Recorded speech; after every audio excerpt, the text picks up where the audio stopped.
तो चलिए आज बात करते हैं डैन ब्राउन के उस उपन्यास की जिसने सच कहूं तो पूरी दुनिया में एक तूफान सा ला दिया था, द विंची कोड। जरा सोचिए, क्या हो अगर इतिहास का वो सबसे बड़ा सच जिसे हम सब मानते आए हैं, वो सदियों से छुपाया गया एक बहुत बड़ा झूठ निकले। यही वो सवाल है जो इस पूरी कहानी की जान है। और चलिए इसी में जरा गहराई से उतरते हैं।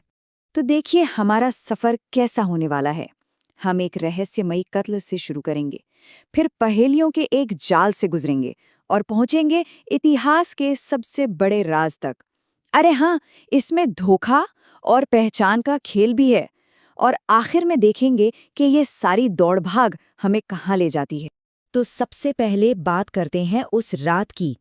कहानी की शुरुआत होती है पेरिस के मशहूर लूवर म्यूजियम से, जहां एक ऐसी वारदात होती है जो सबको हिला कर रख देती है। म्यूजियम के अंदर वहां के क्यूरेटर जैक सॉनेटियर की लाश मिलती है। लेकिन ये कोई सीधा साधा कत्ल नहीं था। नहीं, मरने से ठीक पहले सॉनेटियर ने अपने ही खून का इस्तेमाल करके जमीन पर कई अजीबोगरीब निशान और गुप्त कोड बना दिए थे। मतलब सोचिए, एक हत्या जो अपने आप में एक पहेली हो।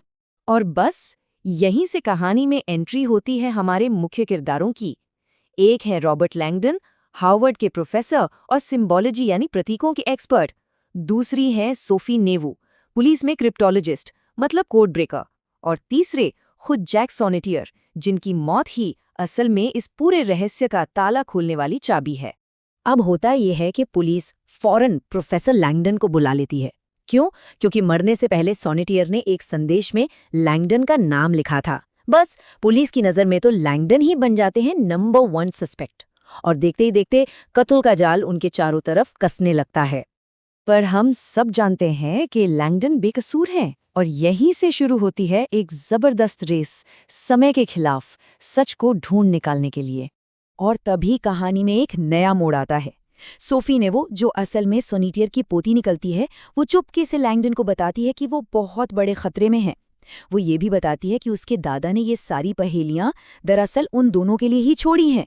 और बस फिर क्या था, दोनों पुलिस को चकमा देकर फरार हो जाते हैं और एक ऐसे सफर पर निकल पड़ते हैं जहां हर कदम पर एक नई पहेली उनका इंतजार कर रही है।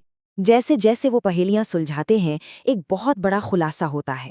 पता चलता है कि सॉनेटियर प्रायरी ऑफ साइन नाम के एक सदियों पुराने सीक्रेट सोसाइटी के मेंबर थे। और इस सोसाइटी का सिर्फ एक ही मकसद था, एक ऐसे खतरनाक राज को बचाना जो अगर दुनिया के सामने आ गया तो समझ लीजिए इतिहास और धर्म की बुनियादें तक हिल जाएंगी। तो अब सवाल ये है कि आखिर ऐसा कौन सा राज था जिसे छुपाने के लिए ये लोग सदियों से लगे हुए थे। और बस अब हम आ पहुंचे हैं कहानी के सबसे, कह सकते हैं सबसे विवादास्पद हिस्से पर। एक ऐसा खुलासा जो होली ग्रेल का मतलब ही हमेशा हमेशा के लिए बदल देता है। देखिए, आमतौर पर होली ग्रेल को वो प्याला माना जाता है जिसमें जीसस क्राइस्ट ने अपना आखिरी खाना खाया था, है ना? लेकिन ये नॉवेल एक बिल्कुल अलग ही बात कहती है। इसके मुताबिक होली ग्रेल कोई प्याला या कोई चीज है ही नहीं, बल्कि वो खुद मेरी मैगडलेन है और उनसे आगे चली जीसस क्राइस्ट की खून की वंशावली। और इस नॉवेल के दावे तो किसी धमाके से कम नहीं थे। पहला कि जीसस और मैरी मैगडलेन शादीशुदा थे। दूसरा कि उनकी एक बेटी भी थी। और तीसरा कि उनका खानदान आज भी इसी दुनिया में मौजूद है। नॉवेल के हिसाब से चर्च ने अपनी ताकत को बनाए रखने के लिए इस सच को पिछले 2000 सालों से दुनिया से छुपाया है। और यही वो राज था जिसकी हिफाजत प्रायरी ऑफ सायोन कर रहा था। तो जैसे जैसे लैंगडन और सोफी इस सच के नज़दीक पहुंचते हैं, कहानी में धोखे और असली पहचान का एक बिल्कुल नया खेल शुरू हो जाता है। कौन दोस्त है, कौन दुश्मन, कुछ पता नहीं चलता। उन दोनों के पीछे लगा है सिलास, एक बेहद खतरनाक हत्यारा। वो ओपस डे नाम के एक कट्टर धार्मिक संगठन के लिए काम करता है। अब ये संगठन भी उस राज को हर कीमत पर हासिल करना चाहता है। वैसे एक बात बता दूं, ओपस डे असल में भी कैथोलिक चर्च का एक हिस्सा है और किताब में जिस तरह से उन्हें दिखाया गया उस पर खूब बवाल भी हुआ। लेकिन कहानी का सबसे बड़ा और सबसे चौंकाने वाला मोड़ तब आता है जब उनका अपना दोस्त इतिहास का ली टी बैंग, जो अब तक उनकी मदद कर रहा था, वही असली विलेन निकलता है। जी हाँ, वही मास्टरमाइंड था।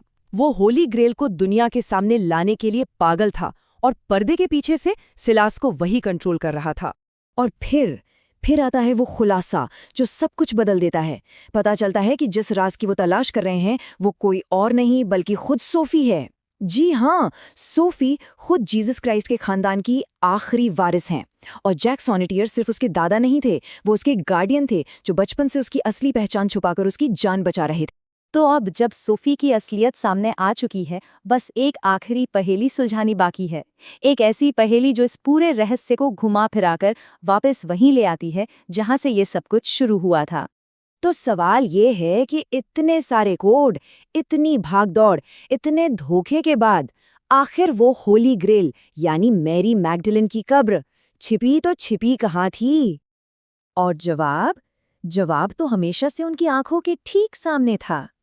होली ग्रेल कहीं और नहीं बल्कि उसी लूवर म्यूजियम के नीचे एक सीक्रेट चेम्बर में दफन थी, ठीक उसी जगह के नीचे जहां जैक सॉनेटियर का कत्ल हुआ था। सोचिए, जहां से कहानी शुरू हुई, खत्म भी वहीं हुई। तो ये कहानी हमें एक बहुत ही गहरे ख्याल के साथ छोड़ जाती है कि इतिहास उतना सीधा और सरल नहीं होता जितना हमें दिखाया या पढ़ाया जाता है। तो इस पूरी कहानी का निचोड़ क्या है? यही कि बड़ी बड़ी ताकतवर संस्थाएं अपने मतलब के लिए सच को छुपा सकती हैं, उसे बदल सकती हैं। इतिहास वो अक्सर जीतने वालों की कलम से लिखी एक कहानी होती है। और शायद सबसे जरूरी बात, ज्ञान और सच की खोज एक ऐसा सफर है जिसका कोई अंत नहीं। और आखिर में ये कहानी एक सवाल हमारे सामने रखती है कि अगर इतिहास सिर्फ एक कहानी है, तो फिर इस कहानी को सुनाने के लिए किस पर भरोसा किया जाए?